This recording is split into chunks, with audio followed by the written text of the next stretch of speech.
There's no doubt that there is a tremendous strain in the relationship between Obama and Prime Minister Netanyahu, and the reason being that Obama, unlike any of his predecessors, attempted genuinely, seriously, to advance the Israeli-Palestinian peace process, and he put some pressure on Israel, on Netanyahu, to stop the building and the expanding of the settlement. That is basically the only real pressure that Obama put on Netanyahu.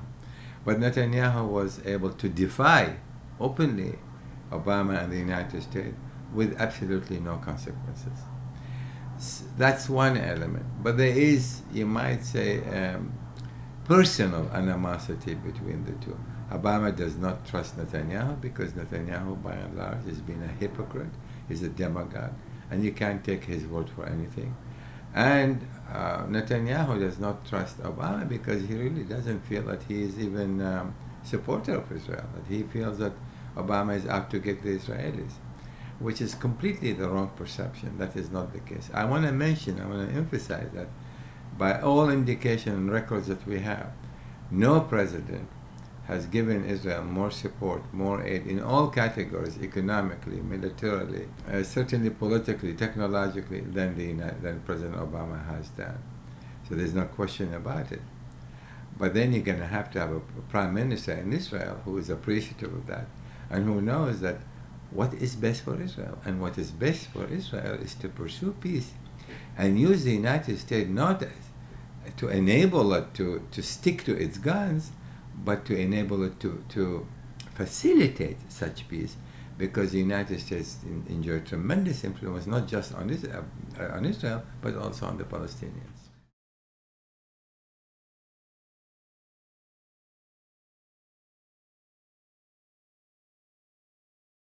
Well, let's look at historically now. Israel, if Israel been left to its own devices, we see the result. There was no progress. In fact, if anything, the whole peace process has been reversed to some extent.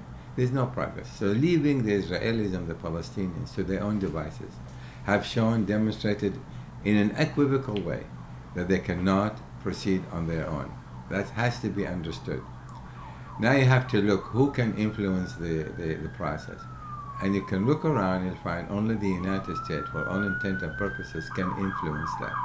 Now you have to ask yourself the question, should we leave Israel to own devices and the Palestinians to kill each other for another 10, 20 years, and also precipitate massive, major explosion in the Middle East, which is going to undermine just about every American allies, including and especially Israel and the Palestinians?